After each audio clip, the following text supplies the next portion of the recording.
Welcome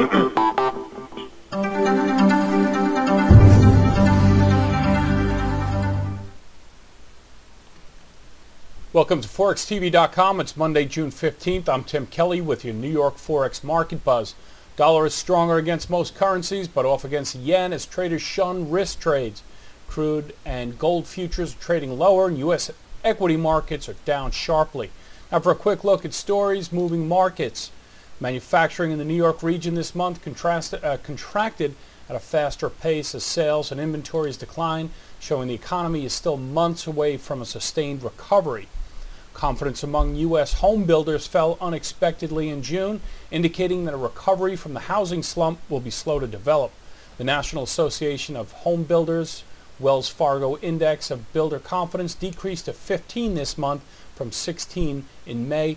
The Washington-based NAHB said today a reading of below 50 means most respondents view conditions as poor.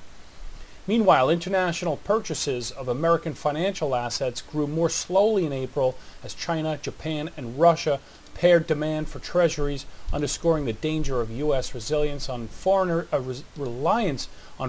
to finance its fiscal debt.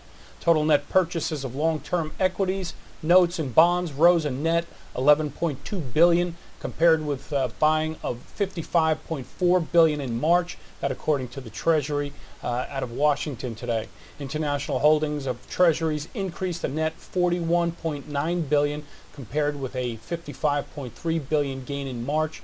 Including bills, the holdings fell a net $2.6 billion.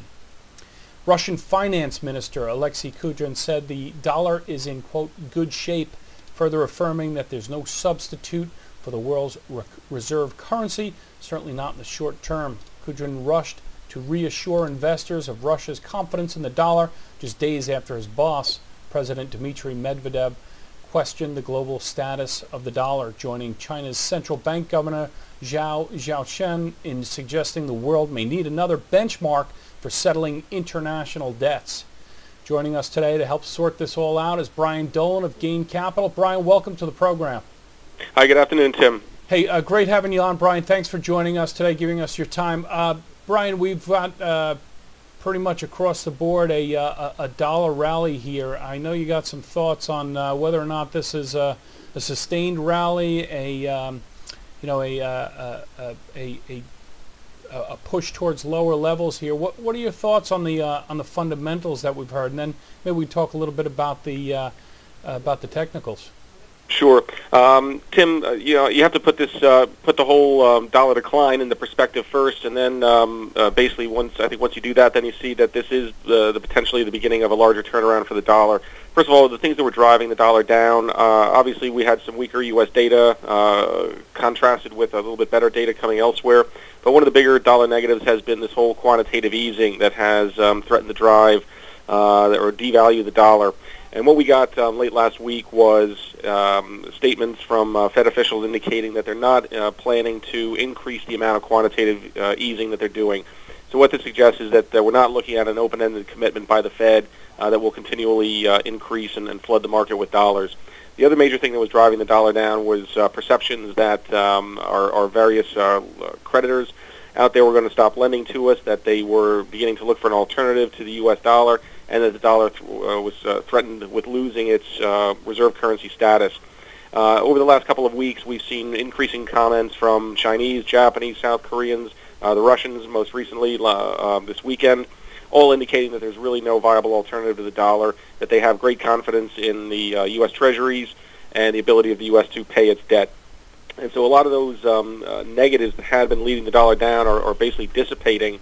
And then what's happening in the immediate sense is a renewed concern over the Eurozone financial system, the banking sector in particular. And so we just had some further news today from the ECB's monthly credit report, where they talk about another $283 billion of write-downs likely to be taken by European banks. Though they did express that the banks appear well enough capitalized to get through this, there's a lot of concerns, and basically the longer this recession endures, the more of a risk there is of a systemic banking crisis and failures in the Eurozone. So this is coming back then to also return as a euro negative. So I think it's a lot of dollar negatives have been dissipated, and then other negatives from other economies are now coming more into the fore. So with that, I'll leave it there, and we can talk about some technicals in just a moment. Right, Brian. One thing to add there: the G8 came out, said they're thinking about contingency plans for rolling back deficits and putting an end to bailouts. You think that was signaled by Bernanke perhaps last week, signaling an end to quantitative easing? Well, they're not. It's not. They're not going to be ending it. They're just going to stick with what they originally planned to do, which is the $1.25 trillion, 300 of which were going to be U.S. Treasury buys. So again, it's the lack of an expansion in that plan that is seeing the dollar benefit from a relief rally. Okay. Hey, Brian, I read the notes on your call on euro. There's some patterns developing there. Why don't you tell us a little? We'll start out with euro on the technical side. Why don't you tell us what you see there? And it actually came out quite a nice call this morning with that head and shoulders pattern. Why don't you tell us a little bit about that? Yeah, it was first evident last week, and went through a very painful period of basically forming the right hand shoulder with a strength that we should not have seen really much above 141 last week, and we did a couple of times. But anyway, today we've seen a breakdown below the neckline, and depending how you want to draw the head and shoulders, that neckline is either a 138 or 138 and 35. But what that does do is it gives us a measured move objective of about 5 big figures in the euro. So we're looking for ultimately a target down in the 133 to 134 area in the euro, and that can probably occur in pretty short order, about 2 to 3 weeks. So we'd be looking to be sellers of the euro on strength, and if we get the chance, we'd love to be selling north of 138.5. And looking on other charting systems. With the Ichimoku system, the euro has dropped below the Kijun line, which is the second and more important of the moving averages in that system.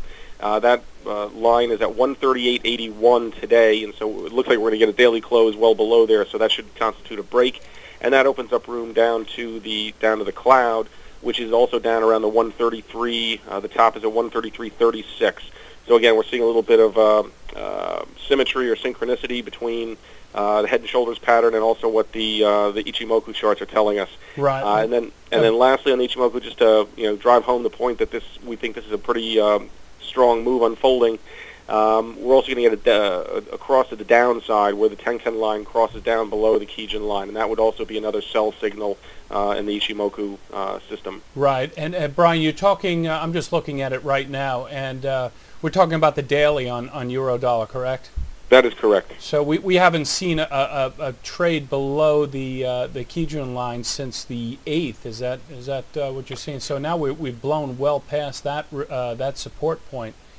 Correct. The Kijun line contained last Monday's sell-off in the euro, sharp rebound in the dollar, and then saw the price recover, and basically then it flirted around with the Tenkan line. But today's break looks to be more viable, and so we have to reckon with further downside there. Right, and that's pretty impressive. Right now we're at the weekly Tenkan line, and that weekly we did test the top of that Ichimoku cloud, but never quite got through there. Just checking there now, so a break below there, I would imagine would signal further weakness accelerating there. Exactly right, and you're correct. The bottom of the weekly cloud is at 138.54, so it looks like we're already going to be dropping below it, and that also then targets the weekly Kijun line is down at 135.88. So that's and the Tenkan line is down there too, 136.12. So that we're not going to go in a straight line fashion down to 133, right. But so you have to be aware of some stopping points. The next major downdraft is likely on a weakness under 137.5, which we haven't fallen through yet. Okay, Brian, why don't we let's shift over to dollar yen, because we've been popping in and out of the Ichimoku cloud for the better part of a week here on the daily basis, and right now we're basically just over the Tenkin line on a daily basis right now, and it's challenging that as we speak. Yeah, I've kind of dollar yen has been, as you mentioned, flopping around the cloud, and it doesn't seem to be exerting much of an influence on it. So I'm at this point I'm still focusing on dollar yen more as the function of stock markets and how the whole carry trade unwinds. And right now, obviously, with stocks down, it's a problem for dollar yen. But we still like that to buy dollar yen on weakness. Basically, where the daily Tenkin and Kijun lines come in, which are around in the high 96 area. So basically, 96, about 60 to 97, the figure looks to be an attractive area to buy dollar yen. Okay, so Brian, we've got some data coming out of Japan tonight. The interest rate decision. No one's expecting too much out of that. Do you see any event risk out of this? Not out of the BOJ decision. I think the next big thing will be the Cabinet Office monthly economic report. And it's difficult to see how much of a reaction we get since it's been pretty widely publicized. But the Cabinet Office, the government, is expected to upgrade its economic assessment of the Japanese economy, and that is likely then to be probably equity positive.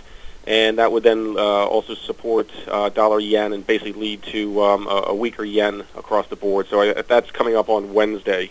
Okay.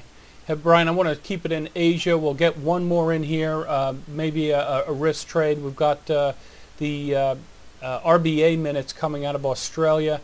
Australian dollars under a little bit of pressure right now after some pretty heady gains, probably record gains in the last couple of months. What's your take there?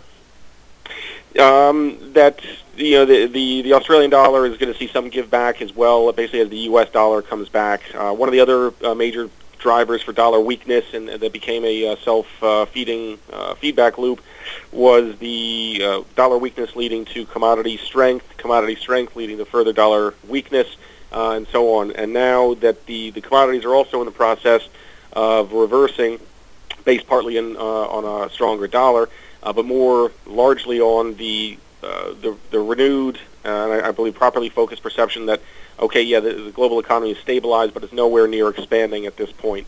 And so the run-up in the commodity prices looks to be overdone, and we're looking for some more significant pullback there. So for the Australian dollar, we are watching this.